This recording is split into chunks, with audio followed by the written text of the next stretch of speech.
Nyamantarambote Monmandondi Botete Brito Vento Achpocampim Boteke Asoaberoro Clamura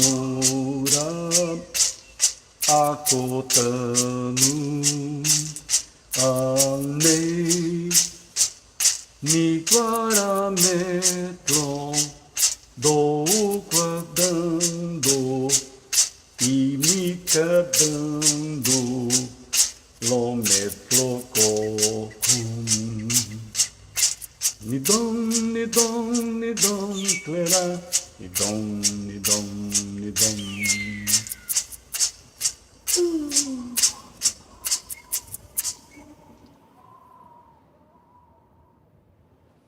O artesanato ele veio para mim desde muito cedo, né?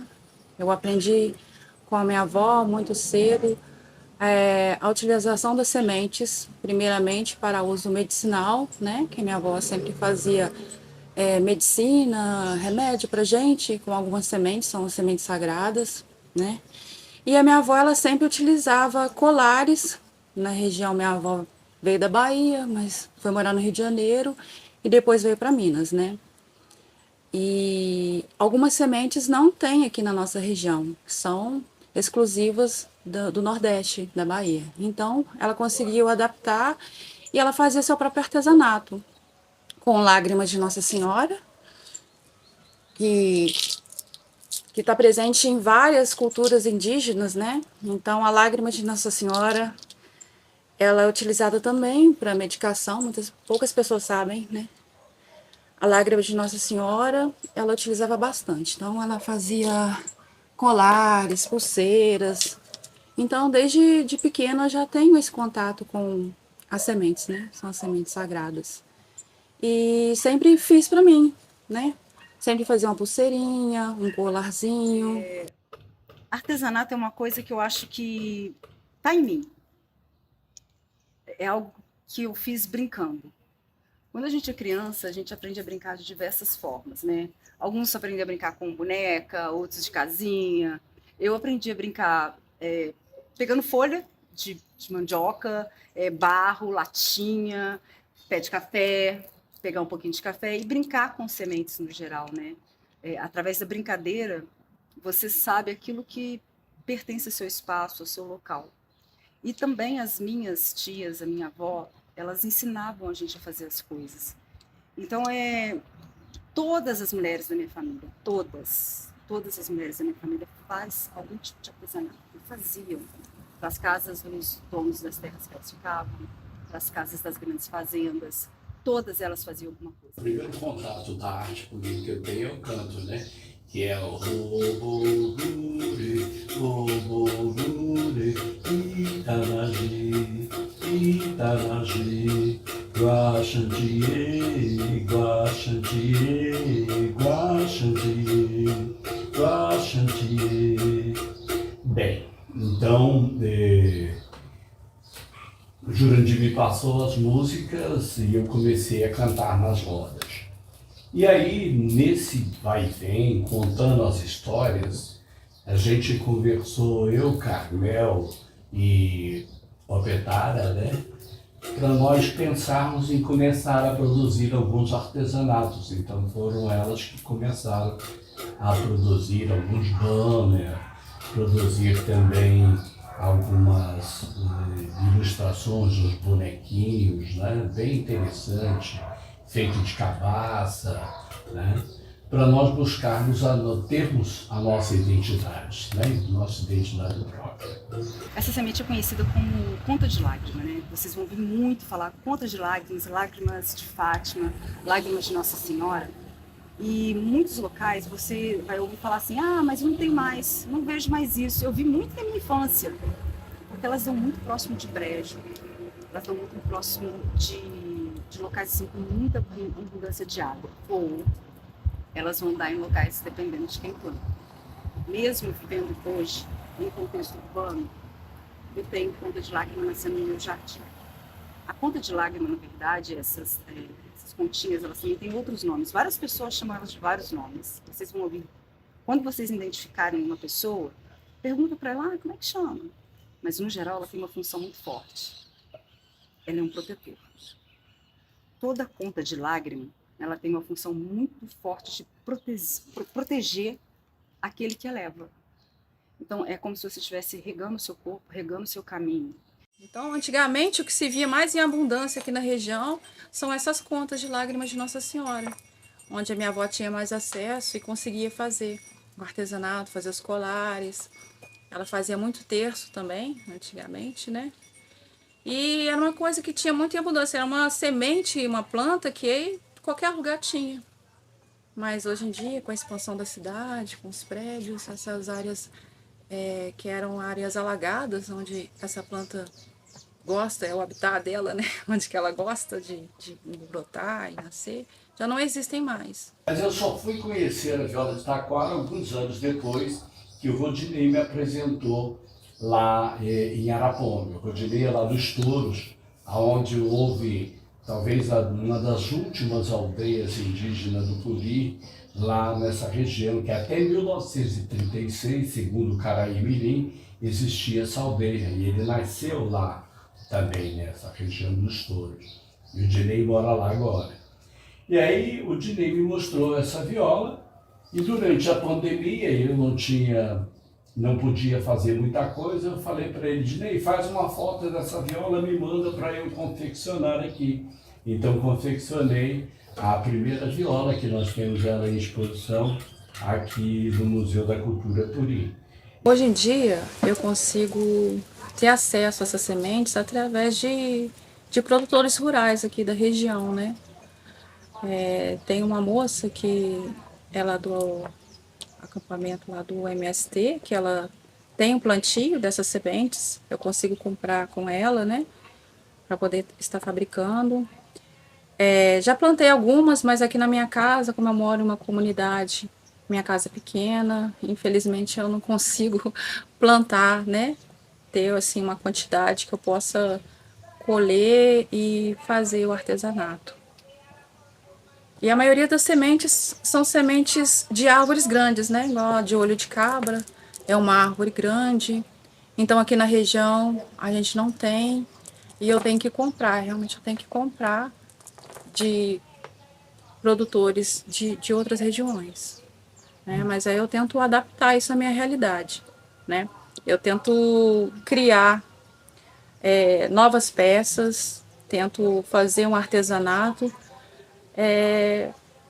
mais moderno, mas sem perder a essência, né? Sem perder toda a conexão que a gente tem com esse material, com essas sementes, sem perder o conceito, sem perder a história. Então a gente tenta fazer igual assim, eu tento fazer. A semente de olho de cabra também é uma semente muito sagrada para nós, né? Nossa semente de proteção. Então eu tento adaptar isso à minha realidade, né? E tem um conto específico, né? Eu vou falar conto porque minha madrinha, minha avó, minha mãe, elas falam, não é história, é vida. É o que eu aprendi. Você vai falar que é história, mas eu vou te falar que é minha vida e minha vivência. Então eu vou falar para vocês um conto que eu ouvi da minha avó, que eu ouvi das minhas tias, eu ouvi de todas elas. As contas de lágrimas, elas mudam de cor. Então você vai ver umas que são bem branquinhas, umas que às vezes são mais escuras, umas que às vezes são maduras, e ela começa verdinha, verdinha. Só que no seu corpo, quando você está com a conta de lágrima no seu corpo, dependendo do tempo que você tiver com ela e quanto tempo você estiver com ela, ela vai ficar mais escura. Nesse dia é porque ela reteu toda a negatividade de você, toda a energia que era ruim, ela te protegeu de alguma forma. Você vai, tira ela carinhosamente, dá um banho nela de água de sal, e deixa ela 7 dias sobre o ar da lua. 7 dias. Você deixa ela tomando a bênção da lua divina 7 dias. E, se por acaso você estiver usando um colar, ou uma pulseira, ou uma gargantilhazinha, ou uma tornozeleira de conta, e ela arrebentar, significa que ela te protegeu de uma maneira muito forte e fiel. Você vai pegar essas contas e vai deixar as águas levarem ela. Ou vai colocá-las num jardim, num local de terra que você conheça, e que saiba que ela vai poder florir de uma maneira melhor. Mas para mim, na minha crença, na crença do povo puri, tem aqueles que não conhecem, tem aqueles que conhecem, mas eu estou falando que eu fui criada dessa forma, tanto por parte de pai quanto por parte de mãe. Não tem protetor maior e melhor. Dificilmente você vai me ver sem elas. Então, essa é uma viola de 2 cordas, né? Esse aqui é um bambu maior, né? Como é muito difícil de encontrar taquara, eu estou utilizando alguns bambus que eu ganho e que eu encontro no meio da estrada, né? E vou desenvolver também uma identidade de saber que, dependendo do ponto onde eu coloque o segundo traste, ele vai me dar uma outra tonal diferente. Bem, o povo Pataxó foi o primeiro povo que teve contato com os brancos, né? Quando os brancos chegaram. Então, foi um povo, e continua sendo um povo que batalha muito para poder manter viva essa cultura, né? A cultura Pataxó ainda é uma cultura muito forte, né? Onde se preserva todos os seus adereços, todos os seus rezos, todas as suas cerimônias. Então, isso vai de geração para geração. Conhecimento é uma coisa que está com você. É quem você é o que você é.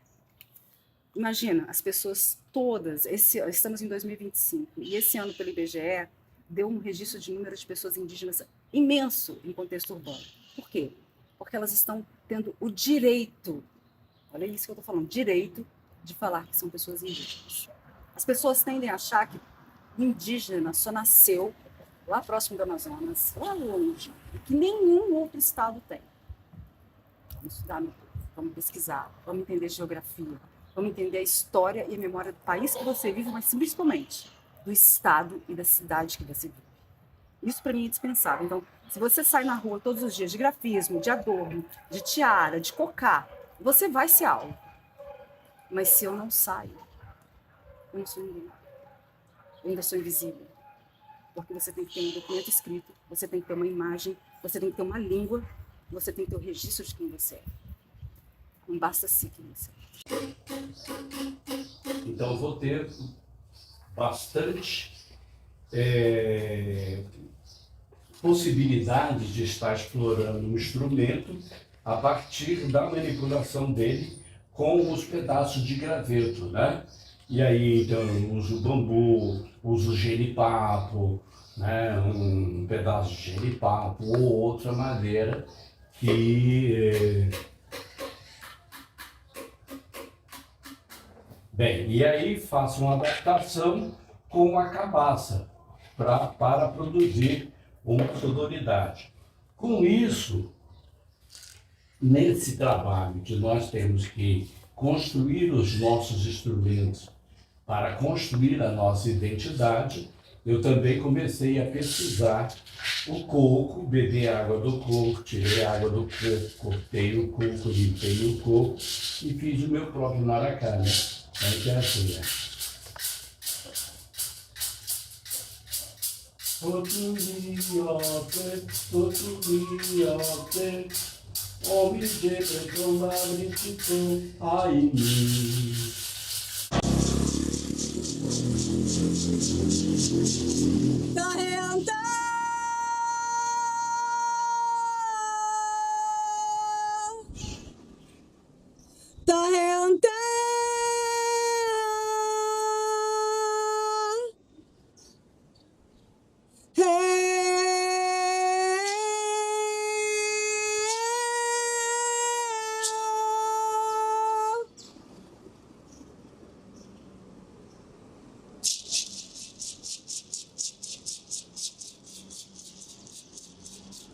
Tahenta chorida lenca,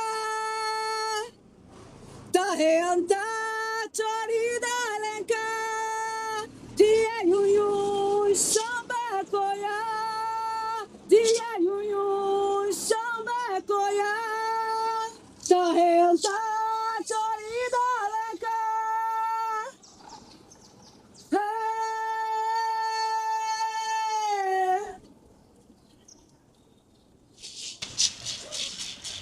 aqui em Juiz de Fora, aqui na região, a aceitação ainda é bem difícil, sabe? As pessoas ainda têm um certo preconceito em utilizar um material natural, né, que são sementes.